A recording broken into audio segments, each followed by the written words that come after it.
आज का ये दिन हम सब के लिए एक प्रेरणा का दिवस भी है।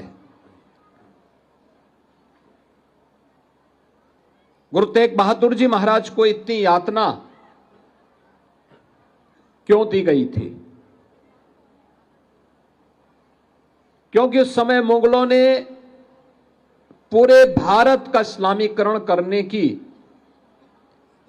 एक मुहिम चला रखी थी। औरंगजेब जैसा क्रूर बादशाह मनमानीपन पर उतर आया था। तिलक को मिटाने के लिए, जनेऊ को समाप्त करने के उद्देश्य से उसने देश भर में तो अत्याचार किया ही, लेकिन कश्मीर में जब उसके अत्याचार की पराकाष्ठा आगे बढ़ी, अफगान खान जैसा औरंगजेब का सिपह सालार वहां जाकर के अत्याचार करने लग गया, तब पंडित कृपाराम जी ने जब कहीं शरण नहीं मिली तो गुरु तेग बहादुर जी महाराज की शरण में जाकर के याचना की थी।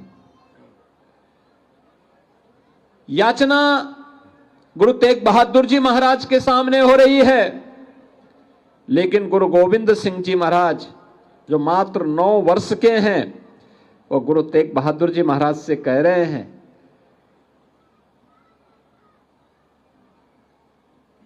कि याचना हो रही है, आप कह रहे हैं कि किसी बड़े आदमी को अपना बलिदान देना पड़ेगा, तो आप बताइए आपसे बड़ा कौन है?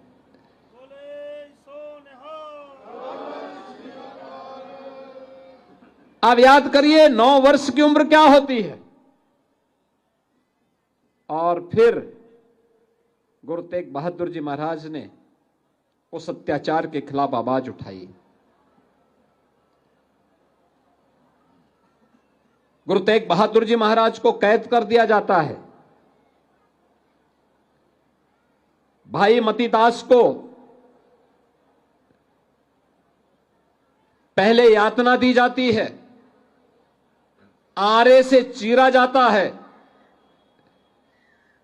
भाई सतीदास को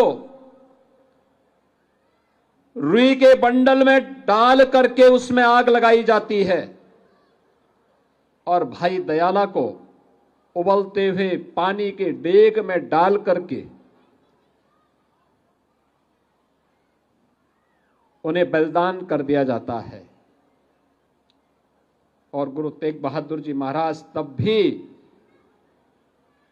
अपने धर्म और अपने संकल्प से डिगे नहीं, तो उनके साथ कितनी बड़ी क्रूरता बरती गई। गुरु गोविंद सिंह जी महाराज को जब हम स्मरण करते हैं, मात्र 9 वर्ष की उम्र में जिन्होंने अपने गुरु और अपने पिता को खोया हो, जिनके 4 साहबजादे इस सनातन की रक्षा करने के लिए बलिदान हो गए हों, और दुनिया के अंदर ये बहुत कम उदाहरण देखने को मिलता है जो गुरु गोविंद सिंह जी महाराज के बारे में हम देखते हैं। एक शहीद पिता के पुत्र हैं, तो शहीद पुत्रों के वे पिता भी हैं।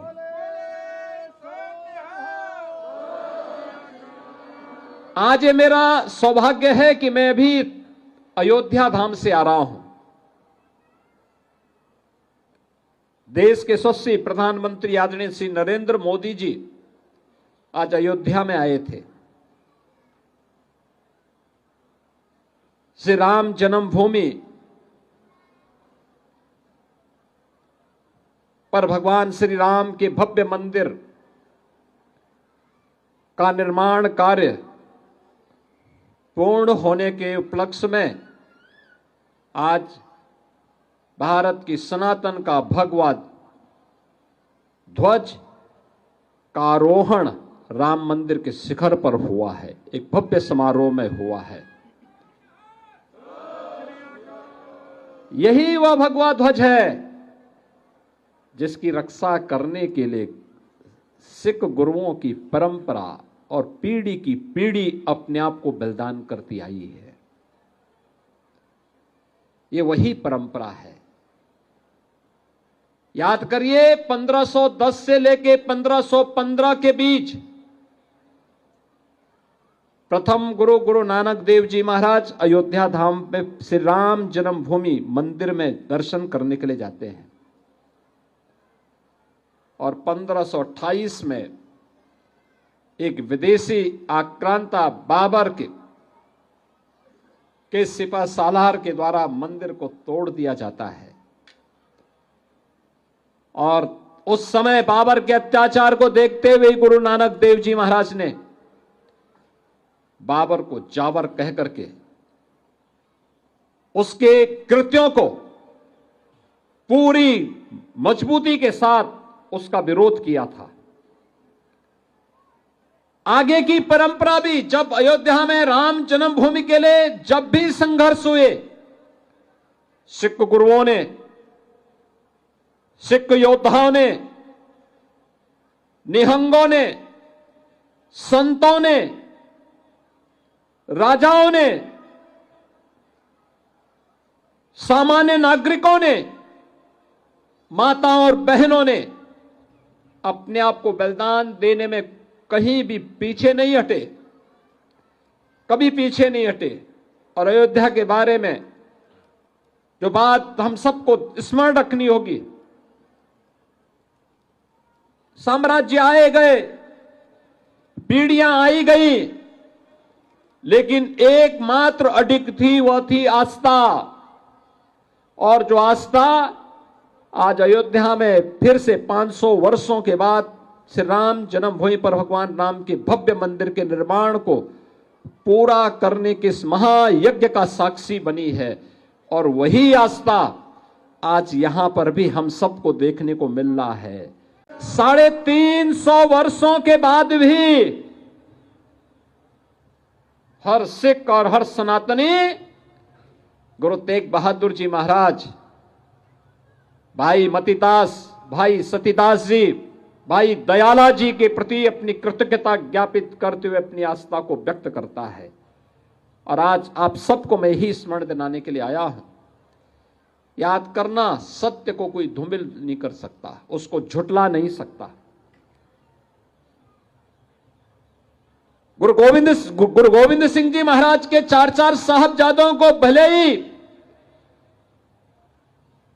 जो सम्मान उस समय मिलना चाहिए था, उसके उपरांत मिलना चाहिए था, ना मिला हो, लेकिन 2020 में उत्तर प्रदेश में पहले मुख्यमंत्री आवास में और प्रधानमंत्री मोदी जी ने 26 दिसंबर की तिथि को सदैव के लिए वीर बाल दिवस के रूप में समर्पित करते हुए उन 4 साहबजादों की स्मृति को एक जीवंत बना दिया है। आने वाली पीढ़ी के लिए, हर नौजवान के लिए, हर युवा के लिए ये बनाया है, बताने का प्रयास, ये बताया है कि जो भी देश और धर्म के लिए कुछ करेगा, उसके प्रति समाज इसी प्रकार से कृतज्ञता ज्ञापित करेगा। और वही कृतज्ञता ज्ञापित करने का एक अवसर हम सबके सामने आज का यह दिवस भी है। यह हमारा सौभाग्य है कि लखनऊ को गुरु तेग बहादुर जी महाराज का सानिध्य प्राप्त हुआ था। लखनऊ के याहगंज गुरुद्वारे में गुरु तेग बहादुर जी महाराज का आगमन, गुरु गोविंद सिंह जी महाराज उस समय शिशु अवस्था में थे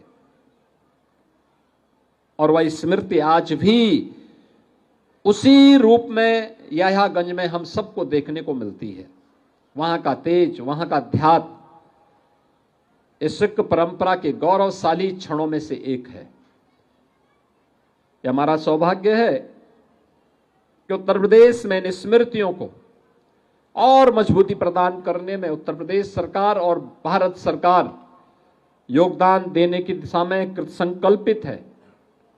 आज के इस अवसर पर मैं आप सबका यही आह्वान करूंगा, हम अपनी गुरु परंपरा, अपने इन महापुरुषों और उन सभी योद्धाओं के प्रति जिन्होंने देश और धर्म के लिए अपना योगदान दिया है, उनके प्रति हमारी आस्था इसी प्रकार से अडिग होनी चाहिए जैसे हमारा एक केसरिया पताका हमेशा अपने